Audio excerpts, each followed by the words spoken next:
Brunch is all about a discussion as to the issues that are at the top of our heads. My co-host is Sharmain Baboolal, and the issue of what's going on with transportation is a major issue. Some folks understand what's involved here. Some folks say it's great. Some folks say the government's not doing what they're doing. Other people say, I really understand how they feel, but what about me? Because the cost of living is killing them. But before you can take a decision one way or the other, you need to understand what is involved. And that is what we will attempt to do right now. Okay, so we've got today as our guest Mr. Ernest Joseph, and he's both a bus driver, and he can give you that perspective on his job. And he is a member of the negotiating team that's negotiating on behalf of the Transport and Industrial Workers Union. They're negotiating with the Ministry of Labor as well as the PTSC. Ministry of Labor has intervened, asking for a 15% wage increase due since 2012, and locked in negotiations that may continue on March 17th, we're told, where the PTSC, which is state-owned and heavily subsidized, is offering a 12% increase. So, Mr. Bishop?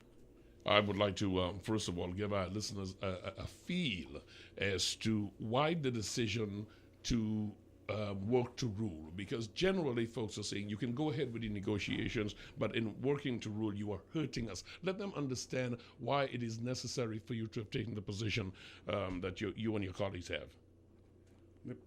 The membership of TU are taking a decision to work to rule. Now, working to rule is a part of the rule of the game. From the day you start working with PTSC, you work to rule.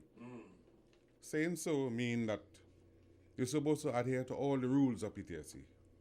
Ensure that you have a good bus, ensure that it's roadworthy, ensure all the safety measures are put in place. If you don't, then you're not working to rule.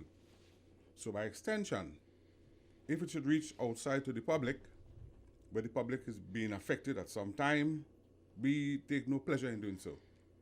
But if the PTSC do their homework and ensure that we have good buses, and ensure the drivers have been taken care of, and by extension, all the workers, all the comrades of TU have been taken care of, then we shouldn't have the cause to at least get out of the box, as per se, work to rule. Because we'll be doing everything right, PTSC will be doing everything right, and the union members will be doing everything right, so we have a smooth flow of operation. The very close examination of the rules and following them to the letter. Generally, you work in an environment, you see things and you say, okay, and you overlook it. But in this case, we've got more in the mortar than the pistol. And that really is what it is it not? By saying so, it means that you're breaking the rules. No. You've got to go by the rules all the time. All right. I'm not going to win you in that area. But you're not going by the rules all the time, because historically, we know PTSC has been a not very efficient service, basically. We've had issues with buses breaking down. From inside, the corporation workers on the ground will tell you how many buses are laid up. Drivers come to work. There's one report the drivers you drive your defective vehicles, because if, for example, you report a vehicle is defective, you don't drive that bus. So you're just laid up there, you're sitting, you're doing nothing. But you can clarify first if it's true or not. But you go out there with defective vehicles on a normal day, so that the public is wondering, are you holding us to ransom because of a wage increase? No. The drivers of PTSC do not operate defective buses. That is a statement made by certain quarters as to justify what is not being done properly by the corporation, by certain sector of management. But it is the rule of the day to ensure that you drive a bus that is roadworthy in accordance with the Motor Vehicle and Traffic Act, and ensure that it's been safe to take the commuters from point A to point B. The intent is not to is not to spend time in you know in busting your chops or anybody's chops, but just to make clear to our listeners what is involved. Speak to us then of the COLA disparity that has been discussed by the union as one of the areas that must be addressed, which led up to this work to rule. No, that did not really lead up to the work to rule. The work rule is already there, but because of the corporation is not doing what it's supposed to with respect to the COLA. If you check on our records that the entire workforce, the drivers, which play a very important role in the corporation, they are not being paid up to standard with respect to all the other comrades in other places, and we try to ensure that the corporation they've been promising to have this treated with, and then promise keep on going on and nothing has been done. When you say you constantly promise, you know, again, I'm trying to wrap my head around what essentially there is. There is a cost of living disparity with other drivers in other government employees. Is that correct? Yeah.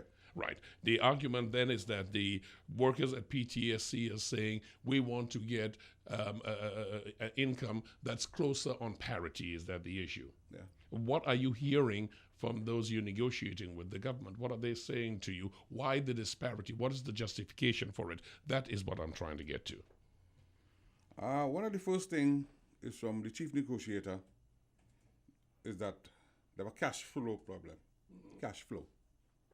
Now, when you're telling me there's a cash flow problem, that you cannot increase our wages and you cannot increase most of the important basic things in the corporation, immediately leading the corporation down a slippery slope. Because number one, we cannot get parts for the buses. They're not updating the fleet. And by extension, the workers not being treated properly. So we feel that if the corporation do what it's supposed to do and do it right, we could be able to be paid better. Okay, we're speaking with Mr. Ernest Joseph. He's a bus driver, conductor, a representative of the Transport and Industrial Workers Union as part of the negotiating team with the PTSC and the Ministry of Labor. And he's here to give us more information on the bus drivers' work to rule.